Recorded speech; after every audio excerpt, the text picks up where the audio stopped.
Chapter 4. Introduction to Political Science. This chapter tells you about what politics is and why studying politics is important. The study of politics is called political science. This is also the name of the subject that this section introduces.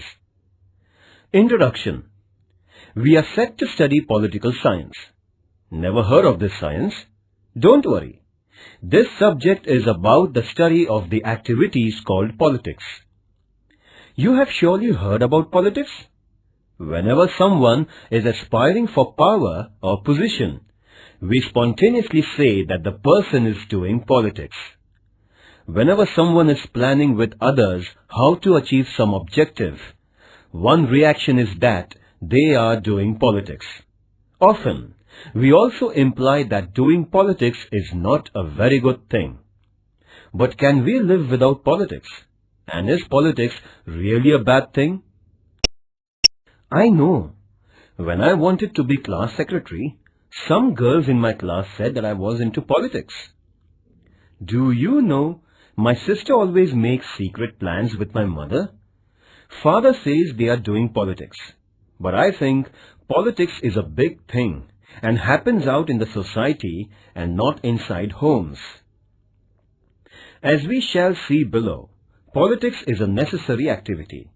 Therefore, a systematic study of that activity is useful. What actually is politics about?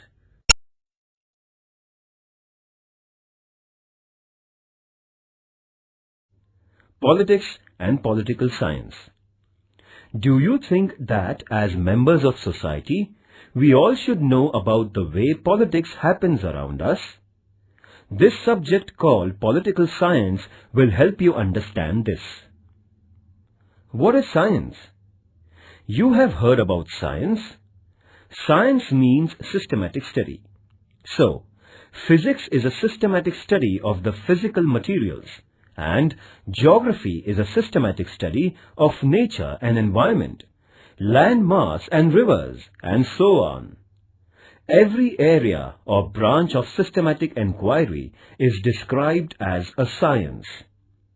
If we need to study matter and environment and trees and even human body, should we not need to study the society we live in? Study of matter and environment, living beings, etc. is called study of physical sciences and life sciences. Similarly, study of society is called social sciences. Political science is one such social science. It is about society, but it is about one particular dimension of social life, namely politics. What is so odd about it? In my group, every girl has a different opinion about every film. Yet we are friends and we keep telling each other why a particular film is good or bad. Human beings always live in society. No humans ever like to live alone. When many human beings live together, they do not live as a herd or as a crowd. They live together with a purpose to make their lives better. This purpose sets them apart from other animals that may live in herds. Human beings live in a society. Collective well-being is the purpose of any society. Once a society comes into being, questions emerge about what is in the interest of all members, as we saw in the example of the small town above. Questions also arise about who should decide what everyone's interest is. And questions arise about who should run affairs common to the group. In other words, politics begin. What is science? What is social science? Activity. Consider this question for a moment. Can there be a society without politics? Discuss this with your friends. Write down your arguments that come up in the discussion.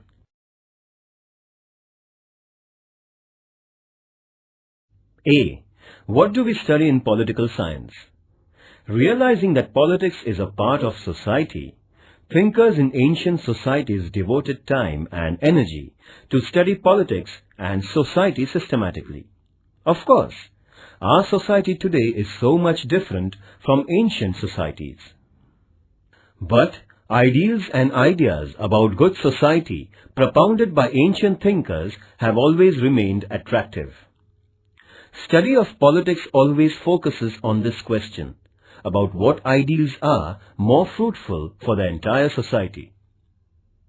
Another challenge before every society is to run its affairs smoothly. This requires a government and some basic rules about how to manage our collective affairs. Political science has given attention to this question of forming government and running it.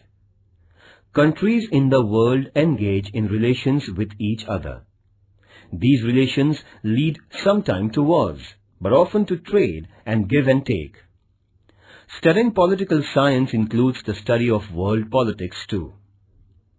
Above all, power is central to all politics.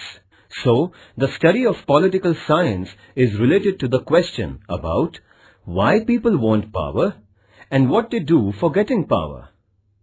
In other words, power and competition are at the heart of the study of politics.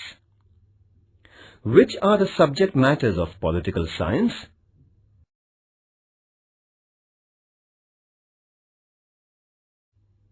B. Why study politics? You all must be wondering why we need to study political science. As we saw above, politics is about ideals. Politics is also about governments. It is about deciding who will use power. Political science tells us how to understand ideals. It helps us understand how governments are formed and what do they do. Political science also tells us why power is important and what people do with power. With the help of political science, we can examine and criticize the behavior of rulers, leaders, and government officers. Study of politics will tell you how rules are made for managing social affairs. It will tell you how governments get their powers. We shall study how elections take place and why elections are important. Study of politics will also help you in becoming vigilant and active citizens. You may have differences with others over what is best for a society. Study of politics will teach you how to deal with such difference. Most importantly, every citizen has the right to keep a watch on how government functions. Study of politics will tell you how to evaluate our government and its policies and how to keep the government under control. Which are the things you study with the help of political science? Activity. Read from newspapers of last 1 month news about agitations that took place either in Maharashtra or elsewhere in the country. Discuss in your class the issues over which those agitations happened.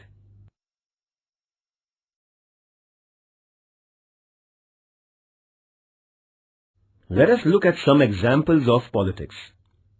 Do you know that every village has a Gram Panchayat? And every town has a municipal council? The Gram Panchayat and the municipal council looks after the maintenance of roads and lights in the locality.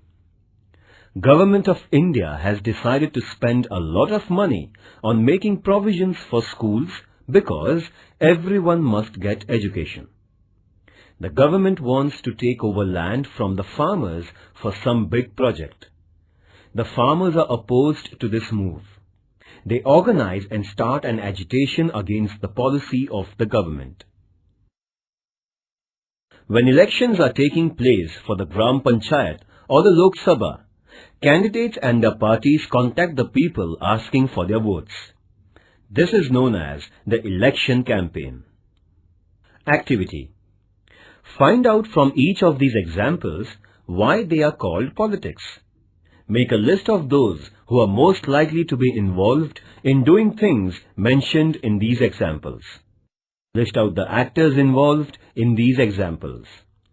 Write down which of the following activities these examples of politics involve.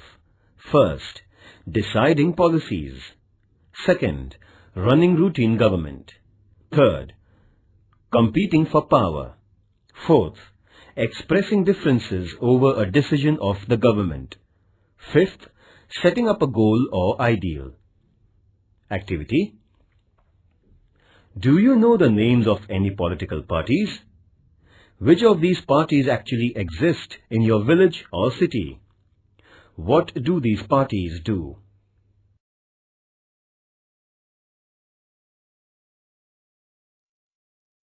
Politics as differences. Think of a small town. This town is divided into 3 groups, and outsiders may easily say that there is a lot of groupism in the town. What is the groupism about? One group is wanting to spend some money collected from the residents for constructing a temple. But some others are saying that having a small library for the residents will be much more useful.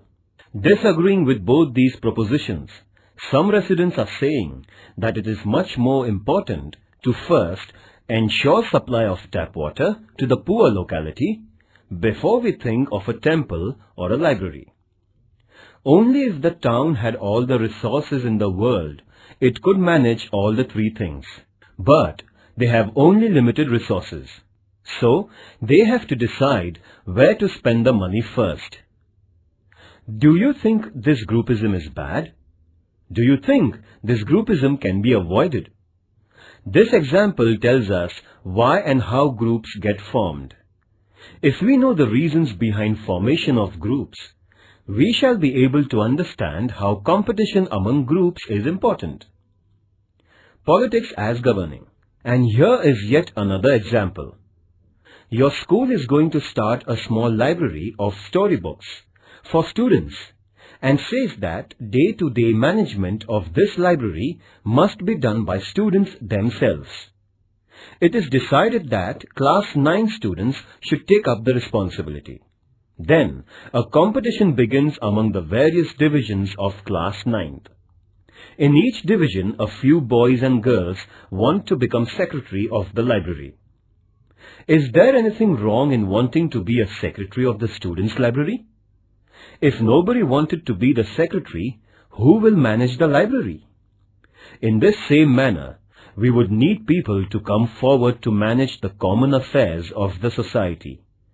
Whenever a formal association is formed, differences take place in the course of its functioning. Whenever people come together on a regular basis for some common purpose, differences are bound to occur. We might disagree about work plan. There would also be competition for positions to run the affairs of the group. This will lead to discussions. Then there will be some give and take. Differences, competition and give and take help in reaching a better decision and better management. There is nothing to be worried about differences. This is politics. Are they telling us that differences are not bad? Is it? Aristotle. Aristotle was a philosopher who lived, worked and taught in ancient Greece about 24 centuries ago. Aristotle is famous for his claim that man is a political animal. According to him, forming a society for achieving collective goals is a distinguishing feature of human beings. Gautam Buddha. 25 centuries ago, Buddha propounded equality as the organizing principle for society. He also pointed out that unfulfilled wants lead to dukkha, and good society must aim at overcoming dukkha.